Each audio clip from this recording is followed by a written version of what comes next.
recording? Yes. All right. So, starting off from where we left yesterday, okay. So we had discussed a little bit about, what do you say, Linux commands. We had spoken about a little bit of basic scripting, basic Python scripting, and how exactly to use the request library, etc. And what we will do is we will continue from the same point. But today we will use something known as Git, which is a repository. It's a CVS. Okay. It's a versioning system as well, so where you can create versions of your particular repository. You keep committing to your repository, you get information, so you can share your repository information with the rest of the world, with your team, etc. And how we start off is, let's start off with the UI. So you will need to go to this particular location, that is github.com. Okay. So once you go to github.com, make sure that you register yourselves there. Okay, you'll have to register yourselves so that you are able to create your own repository. Okay.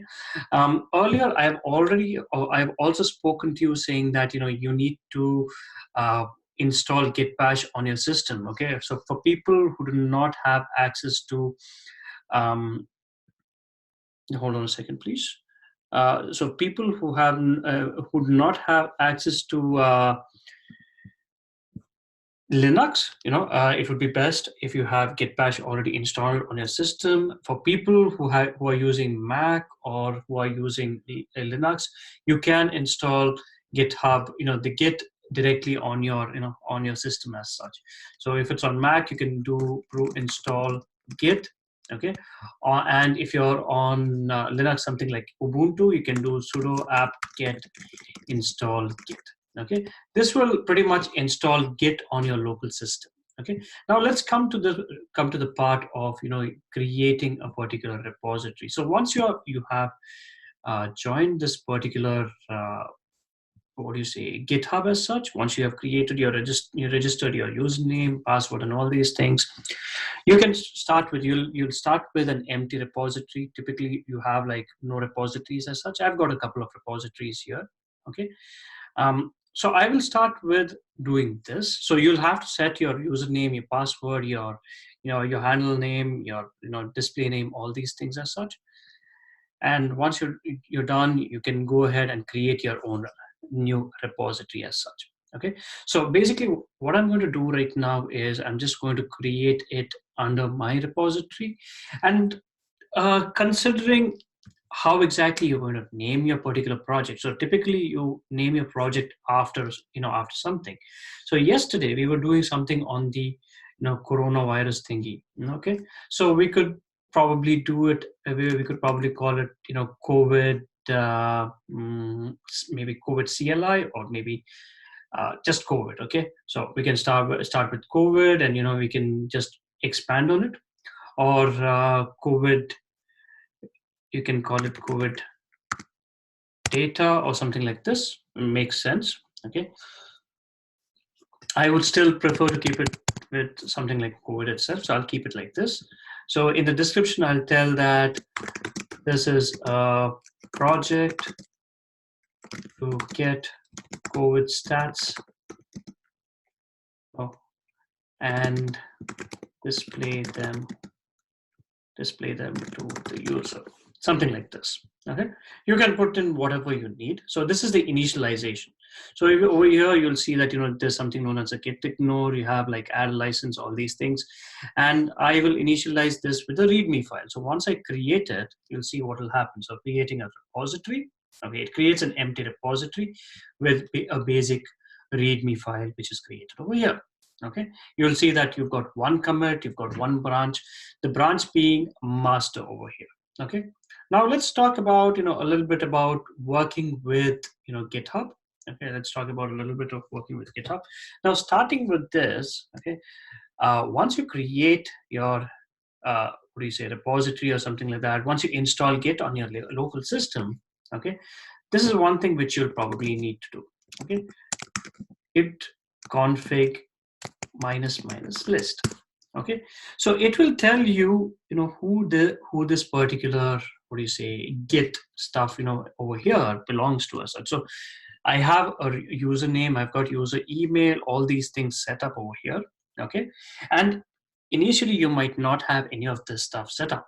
Okay, and if you want that to be there, and you want to make sure all your commits are going to the external repository in a proper manner.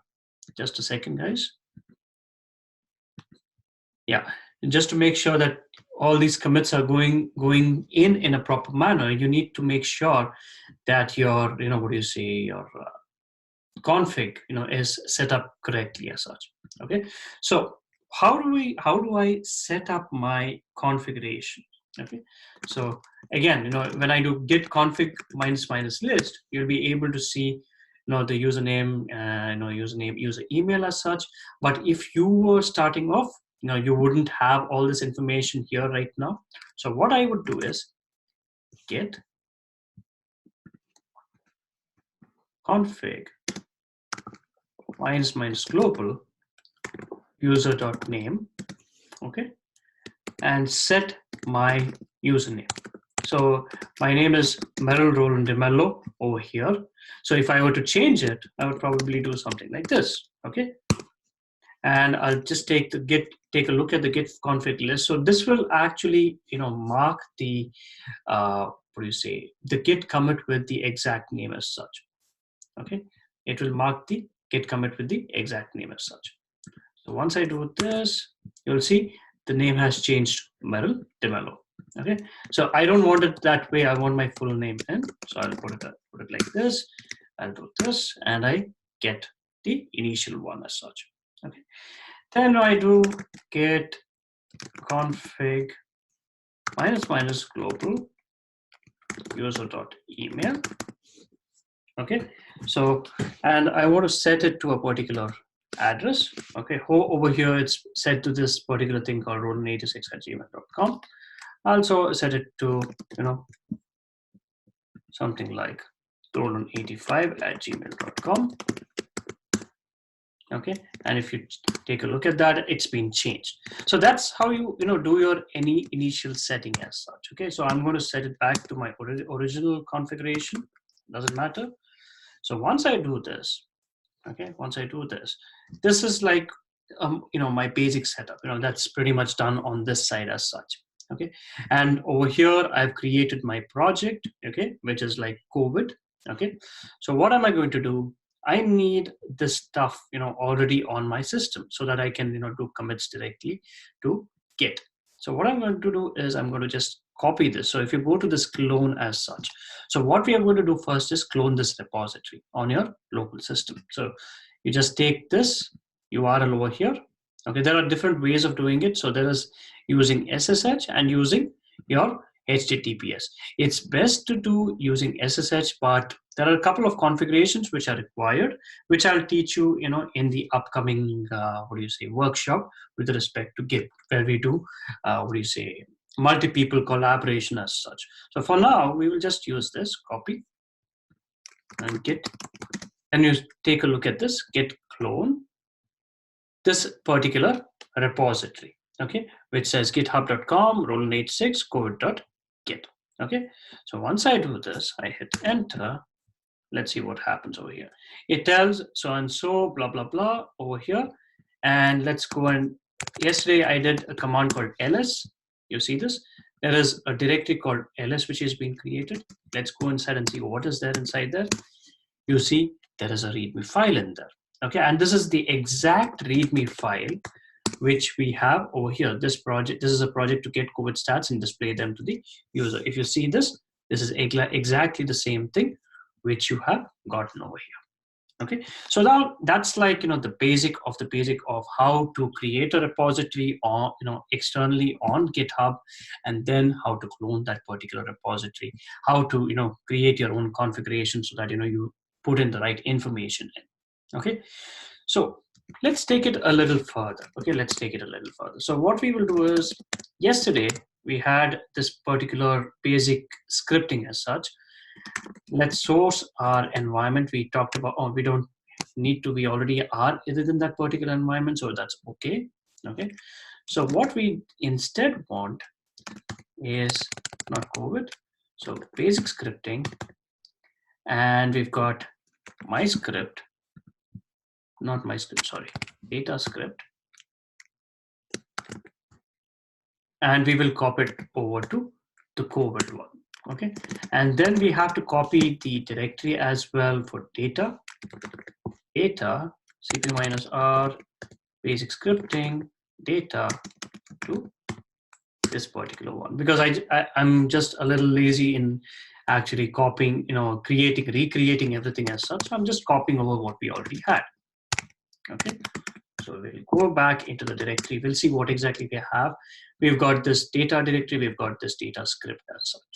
Okay, so we've got these two things which are up and ready for us to use. Now, let's go ahead and take a look at what we have in here. Okay, so data script. Let's continue on the script which we had yesterday. So we had taken a look at this COVID API as such. Okay, and within this COVID API, we just use the base API as such over here, which says, return blah blah blah. It returns, all the information, get list of. So you see over here, it gives you the example response for that, where we had done this. So you've got import OS, import JSON, import requests. Then you create the directory if it does not exist. And then you've got request get so and so. And you have, like, in case the request comes up with a 200, then it'll print whatever data is in there. So let's just go through it again. Let's just run that again.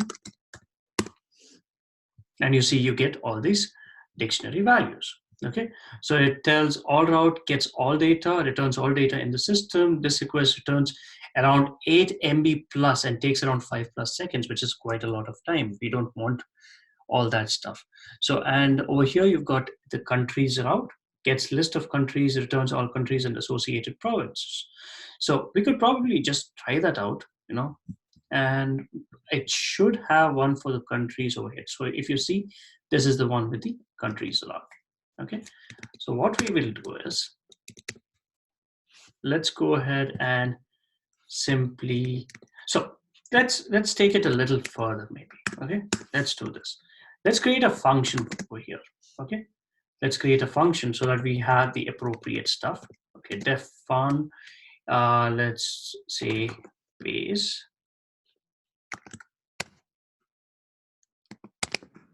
Okay. And we'll put this in here.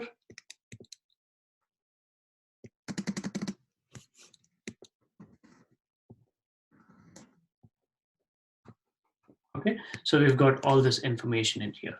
Now, what I would do, so what I would usually suggest, when we are creating a slightly structured project, is, if we have like a base route over here, something like this, COVID API, blah, blah, blah, I would suggest that we make this like a global variable, not really a global variable, globally accessible variable. So I would call that as the base URL over here. I'll put it here. Take this. Okay. And we'll just do base URL. We'll call base URL and return. We don't want data.keys this time. We want to return just the data. Okay, so we will return data over here. So what would actually happen here is, if we do not get to 200, this data would be throwing up an error saying that blah blah blah, it does not exist, or blah blah blah, so and so. So what we will do is, initially we will also set our data to be an empty dictionary maybe. Okay, and then we will return data. Now we've also run this, and once we've created the function, you'll see that once I run the function, pretty much nothing is going to come up. Okay, it'll just execute it. The reason being, we have not really called this function. Okay, so what we will do is, if underscore underscore name underscore underscore is equal to underscore underscore main colon.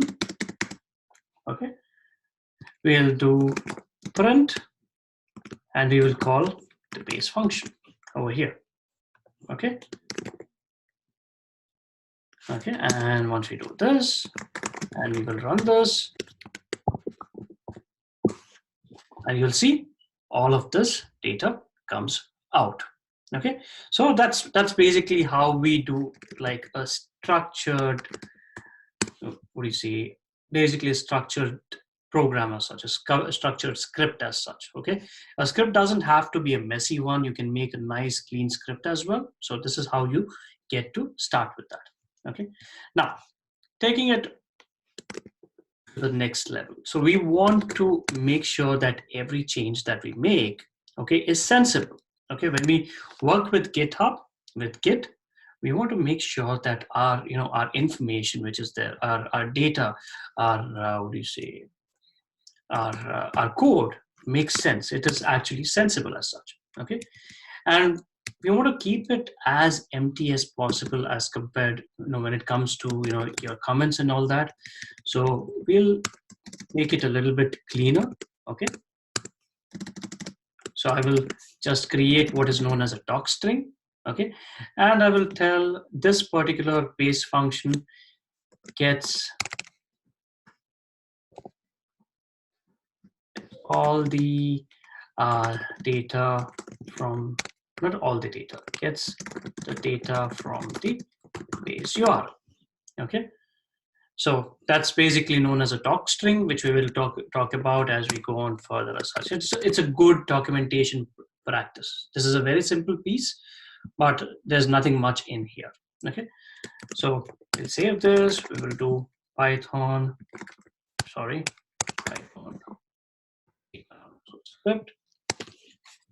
Okay, and it's so and so. That's good. Okay. Now, what we want to do is we want to make sure that this information gets committed to GitHub. So let's talk about that. So different Git commands. Let's start off with one. So we'll start off with Git status.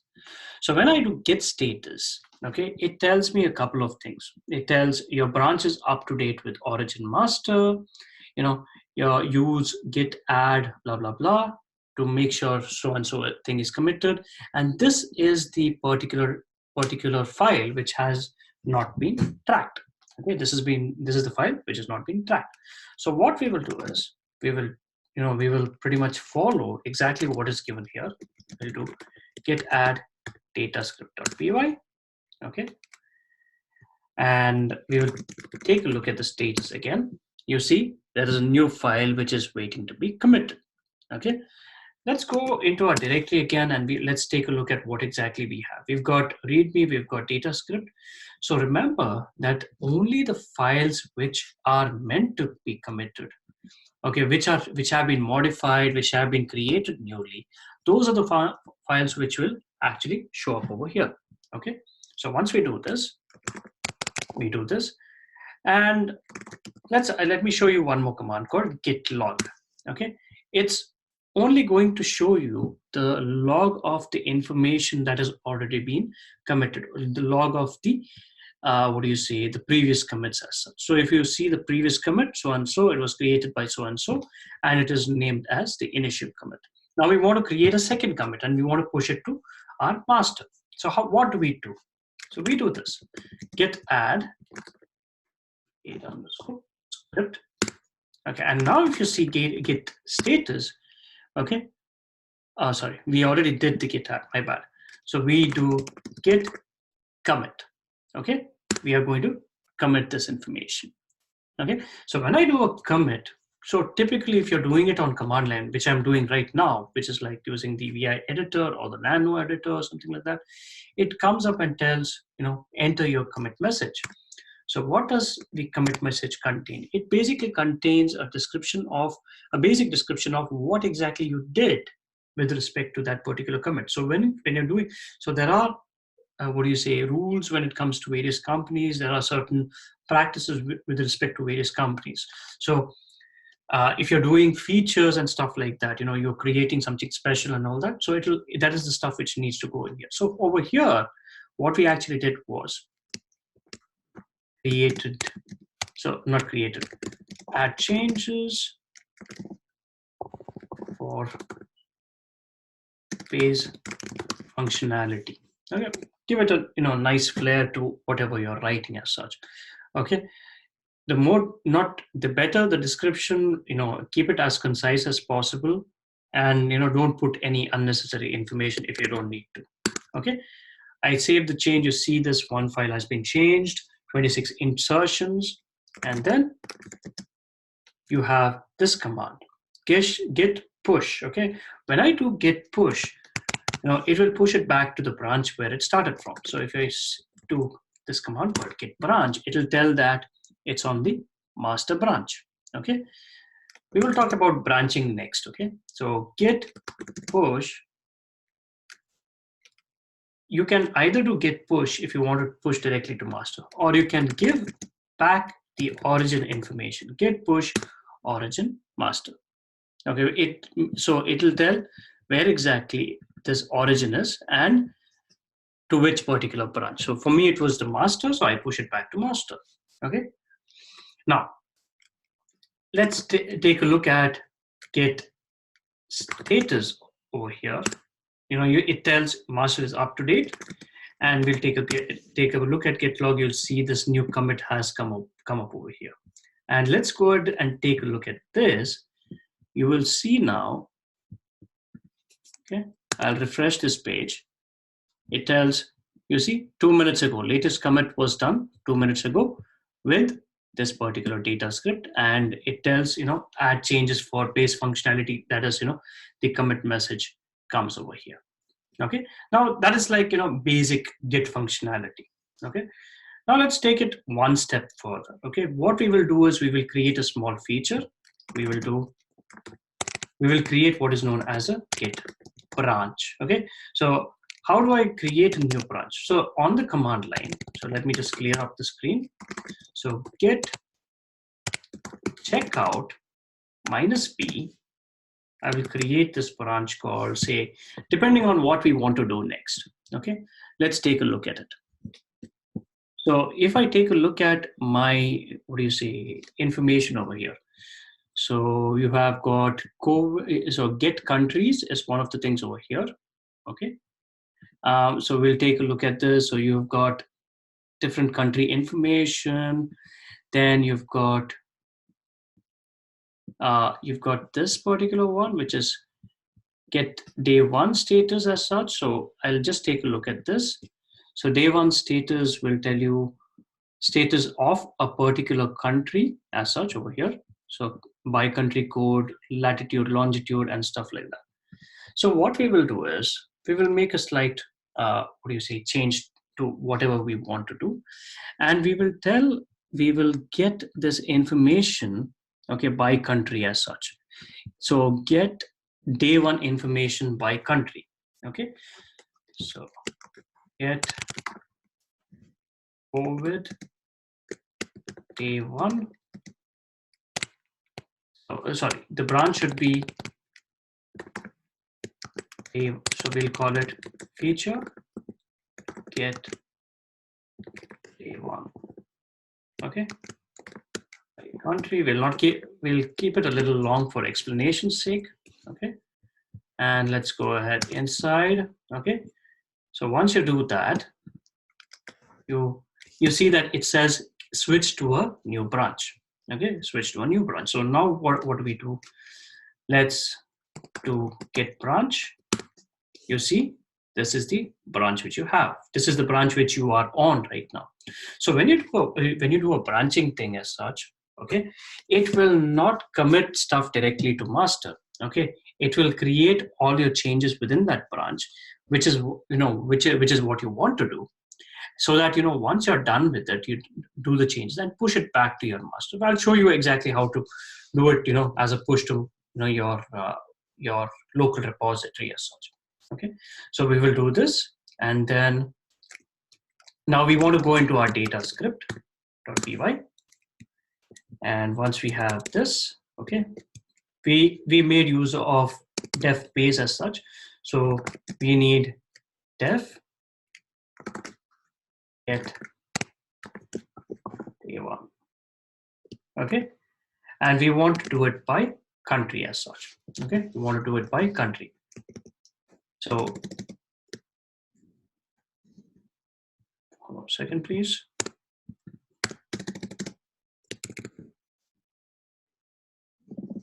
So gets the data by for day1 by country. Okay, so what we will do is we'll just do a little bit of a, what do you say, test as such. So let's go ahead, we'll take this and then we will make use of that. Okay, so URL is equal to what we have here. Okay, and we can use the exact same thing what we have over here. Okay, so we can just use this, but this time, okay, we need it as over here. We want to use it as a URL as such, but we are going to use this hard-coded URL, which is over here, not specifically what we were looking for. But let's go ahead and just take a look at it. And this time, I want to print get day1. Okay. So Python data script. Okay, it says none because I think it did not return any specific data. Let's go ahead and check if there's anything which is over here which needs to be searched. Let's take a look at this. Let's maybe change the name as such. We'll probably change it to Barbados and see what exactly is in there. Or maybe let's change to something else. Let's go here.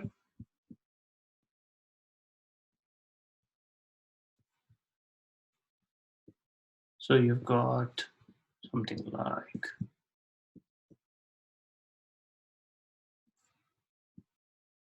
there are multiple countries over here. So let's go to Canada maybe and see what happens.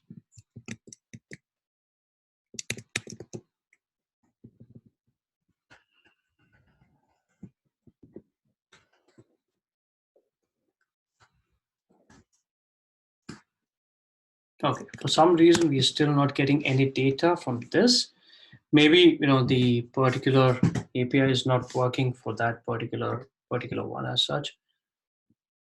Let's see, is there anything else that we could get? Oh, let's probably use this one, get one, day1 all status as such. We could probably try that out if this one is working for confirmed. South Africa. Oh, that's interesting. So we don't have any data in here.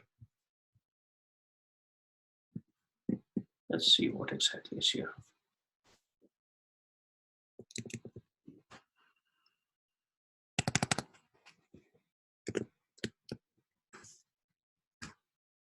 Yeah, that is pretty bad. You're getting none as the information. Oh, that's because no one told me this, but we did not return any data. That is why we are getting none as the information, my bad. So that is like a common mistake we tend to do. So let's, we had to debug it from earlier. So let's take a look at this. Switch it with this.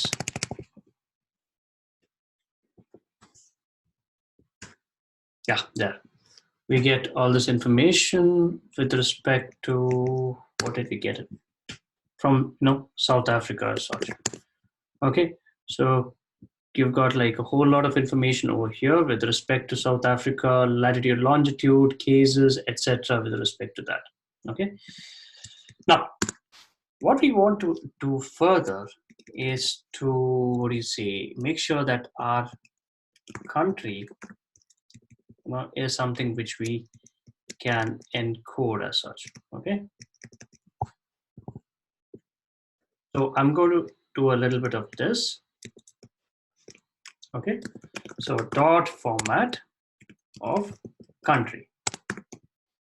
So what that's going to do is it is going to, so if I tell the country name over here, say Canada, okay, it's going to give me, it's going to take up this particular parameter, replace it with this country parameter, and put it within that particular format operation which I did here, okay? And when I do that, let's see if it throws up an error or if it gives me the data for Canada as such. Good, you know, we already got the information for Canada over here, okay? So you've got like really good information which is really useful to you, okay? You can see, you know, the get day one for the country has worked, but let's do a little bit of a change over here before we do anything. Let's do this. And what's going on here is we see that the base URL over here is pretty much the same. Okay, the base URL is pretty much the same. So we replace this, okay, and we do base URL, comma country, because we want to replace the base URL over here and the country over here at this point. Okay, and let's see if it actually gives you a proper returning value. And it gives you the proper returning value without any issue because it has replaced it properly without any issues. Okay, now what we'll do is, so we had checked that we have done this change and we had seen that it is in this branch. Okay, so we will do git add data script, but this time it is in a specific branch, remember that. Okay, and then the command git commit. So add changes to get status of, you know, COVID by country on day one. Okay, you see git push. This time we are pushing it into a branch, but remember we've not created a branch on this particular what do you see in this particular repository. So what we need to do is, if I do git push data script, you know, it's not a very good idea because it will tell it could not find that particular branch. So this is what you need to do. Git push origin, sorry, my bad, not git push data script, it is git push. Okay, so git push, take this, okay, sorry, git push origin, name of the branch, colon, name of the branch, because you want to push from your local branch to your remote branch. That is the remote branch, okay? So when you do this, it will make sure that it pushes back to your branch, okay? So you go over here, you see, within a second, you get this change saying that feature get data, blah, blah, blah, has been created. Now, if you go to your branch, sorry, so you go here, you'll see the new change has been admitted in here. Okay, so let's probably stop for today.